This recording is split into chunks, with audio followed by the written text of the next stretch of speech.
pessoal, vocês estão tudo bom, né? Aqui é o Vinícius do canal Trocando Bytes e hoje nós vamos continuar falando sobre introdução à programação, tá? Eu já tinha feito um primeiro artigo, tem um tempinho já, e agora eu vou ver se a gente continua, né, falando sobre isso. E basicamente ainda não tem nada específico de uma linguagem e tal, a gente só tá falando de um modo geral para que você entenda aí, né? Coisas que toda linguagem tem e que você precisa entender quando você trabalha com programação de computadores. Então aqui eu estou aqui no nosso blog aqui. Esse blog ele é o blog que eu escrevo aqui, ele é na rede, né? O nome dele é Na Rede. Então aqui o narede.app.br, se você quiser dar uma chegada lá para conhecer. Aí são vários artigos que tem aqui. Então eu escrevo aqui o que eu vou falar aqui no vídeo. É basicamente sobre esse post aqui, tá? Que é a introdução à programação parte 1. Então aqui o que eu quero dizer é o seguinte: linguagem de programação é o método que você usa para poder você dizer para o computador o que você quer, o que você quer fazer, e como que eu digo isso para o computador, para uma máquina, né? Então aqui, conforme está até falando aqui, a gente vai começar a incrível jornada no mundo da programação. Vamos falar sobre o que é uma linguagem de forma geral, não uma linguagem específica, né? Uma linguagem de programação é o meio que você usa para se comunicar com o computador, né? E você utiliza fazendo um programa, né? Então, para você falar, você tem que usar uma linguagem específica, igual se você falar com o ser humano, você usa uma linguagem, inglês, português, francês, né? E no computador você usa várias linguagens. Você tem linguagem C, linguagem Pascal, linguagem JavaScript, quer dizer, Python, tem linguagem pra caramba hoje em dia, tá? Porque o computador ele tem a parte hardware e tem a parte software. Então vamos lá. Então aqui você tem também uma coisa que eu gosto de falar e que às vezes as pessoas confundem, é sobre linguagem de alto nível, linguagem de baixo nível. Esse nível não está falando se a linguagem ela é pior ou melhor. Aqui a gente está falando sobre o quão distante a linguagem está do ser humano e quão perto ela está da máquina que você está programando. Por exemplo, uma linguagem de baixo nível, ela está mais próxima da máquina do que do ser humano. Se você pegar, por exemplo, a linguagem Assembly. A linguagem Assembly é uma linguagem que tem os mnemônicos, né? São comandos direto praticamente para o chip lá do computador, seguindo aí aquela arquitetura do computador. Aí você tem várias arquiteturas e vários tipos de chip, né? Então você tem uma linguagem chamada Assembly, e você transforma aqueles comandos zeros e uns, aqueles bytes, o computador só entende bytes, né?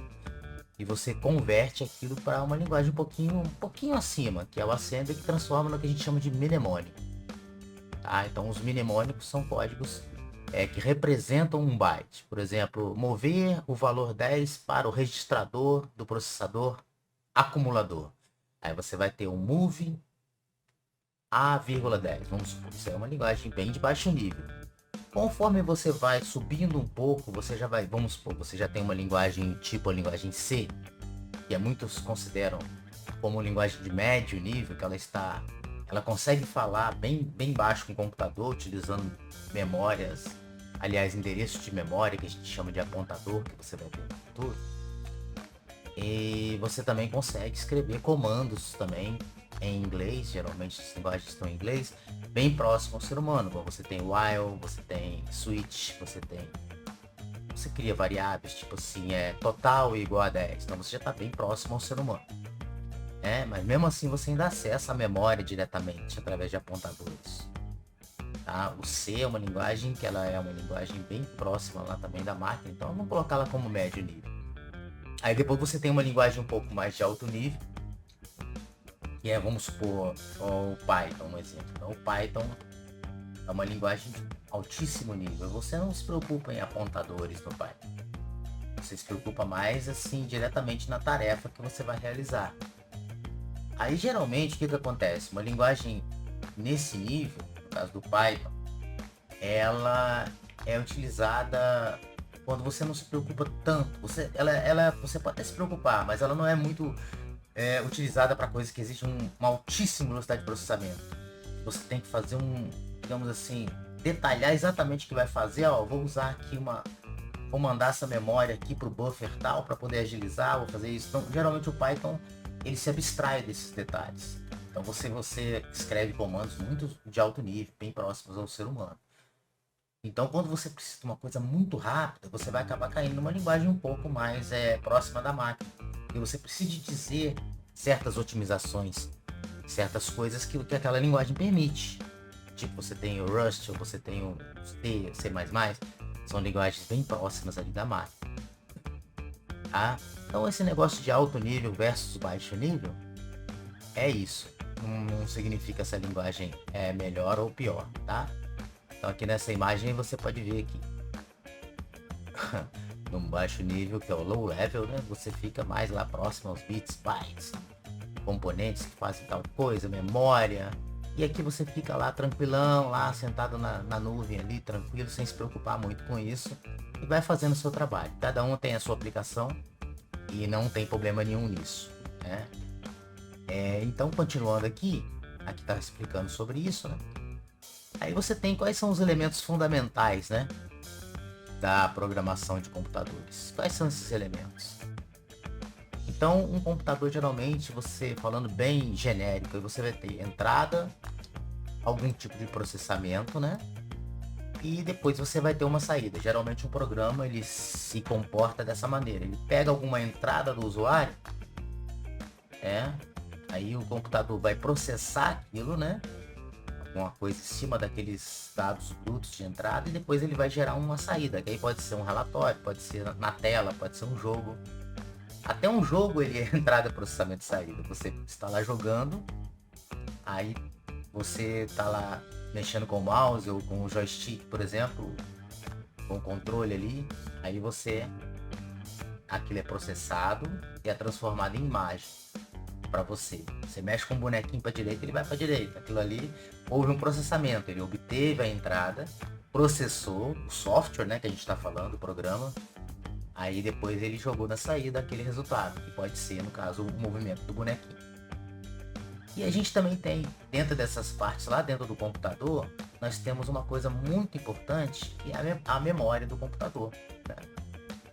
E o computador ele possui essa memória temporária, que é a memória RAM, Random Access Memory, que é uma memória de armazenamento temporário, como o nome dela já diz, né? E essa memória de armazenamento temporário, ela serve que você fica guardando coisas ali que você não vai precisar persistir. Persistir, na linguagem que a gente usa aqui de computação, é você gravar em algum meio que você desligando ali, você não perca, né? Mas a memória RAM, ela tem as características dela, ela é extremamente rápida e você pode guardar números, nomes, o que você quiser guardar nela, temporariamente, tá? Então aqui tem alguns exemplos aqui mostrando a memória, tá vendo? Aqui dentro da máquina, a memória ela fica assim ali, ela tem um endereçamento e dentro dela tem algum conteúdo. Você tem posição 5000, posição 5001, posição 10.000. Um exemplo, aí tem... Cada um aqui tem uma coisa dentro. A posição ela está lá, por exemplo. Mesmo que você não use, a posição da memória ela está lá. Ela não está alocada para alguma coisa específica que a gente fala, né? Você não colocou nada lá, mas a memória está lá. O computador ele tem tanto de memória RAM, né? Isso eu digo assim de todos os tipos de computador. O seu notebook, o seu desktop, o seu PlayStation. O PlayStation é um computador, né? O seu celular também é um computador. Na verdade, inclusive ele roda Linux ou iOS, no caso dos celulares da Apple. Então assim, tudo funciona dessa maneira. E o legal aqui, você vê que a gente não está falando ainda de uma linguagem específica. Esse conhecimento básico vai te dar uma base para você depois trabalhar com uma linguagem específica, né? E aí você tem aqui, ó, e você dá esses apelidos que tá falando aqui. Mas como que eu me refiro à memória? Aí que tá o detalhe. Eu me refiro à memória em posições ou eu chamo ela de algum apelido? Por exemplo, é melhor eu falar idade por exemplo, do Pedro, ou eu falar 5.000 e pôr o número 22 dentro do número da posição 5.000. Então, quando a gente quer guardar alguma coisa na memória, a gente usa o que a gente chama de variável. Uma variável nada mais é do que o nome a uma posição de memória. Tá vendo? Olha lá, por exemplo, vamos dar um apelido de idade para a posição 5.000 e vamos dar um apelido de nome para a posição 10.000. Agora eu posso falar aqui, ó, idade é igual a 22, nome é igual a Pedro, tá? Então é claro que isso aí ficou bem mais fácil de você entender, certo? Então olha só que fácil. Entenda isso. Basicamente o software, resumindo tudo que a gente falou, o software é tudo que se relaciona a programas, né? Então você tem um programa, você tem um software. Se você é um desenvolvedor de software, você desenvolve programas, basicamente, né? E a parte de hardware é o que? Hardware é a parte física do computador, tá? Então qualquer coisa que não for o software, geralmente é o hardware. Aí você tem lá o chip do computador, você tem o teclado, o mouse, isso é hardware, tá? E você também entenda que o computador funciona basicamente você provendo alguma entrada, havendo algum processamento dentro do computador, né? E depois você tem uma saída. Então o computador funciona assim: entrada, processamento, saída. Certo? Isso aqui então é só para você entender. E dentro lá do computador, você vai ter uma coisa importantíssima que é a memória do computador. E que esta memória ela é dividida em várias partes numéricas aqui, endereços de memória, e que nós damos nomes a esses endereços e que nós chamamos esses nomes de variáveis, certo? Então isso aqui é o básico agora para nossa introdução, e se você quiser depois dar uma lida mais calma aqui, você pode entrar aqui, Introdução à Programação, parte 1, e esse vídeo e esse post está disponível aqui no blog, na rede, tá? O endereço dele, novamente, é narede.app.br, tá? E aqui você vai encontrar bastante coisa legal aqui, que eu tô criando ainda, né? Alguns posts que eu fiz lá, já inclusive tem a parte 2, né? Tá? Então se você gostou desse conteúdo e quiser prestigiar o nosso canal aí, você pode se inscrever no canal, que aí você vai ser notificado, né? Quando tiver um novo vídeo. E você, se gostou, você clica lá em gostei para fortalecer a gente. E é isso, tá? Isso aqui eu não vou dizer para você que é um curso, tá? Existem vários cursos aí de programação, mas isso aqui é a minha visão aqui, que pode te dar uma luz aí nessa introdução, tá? Obrigado e até a próxima. Valeu!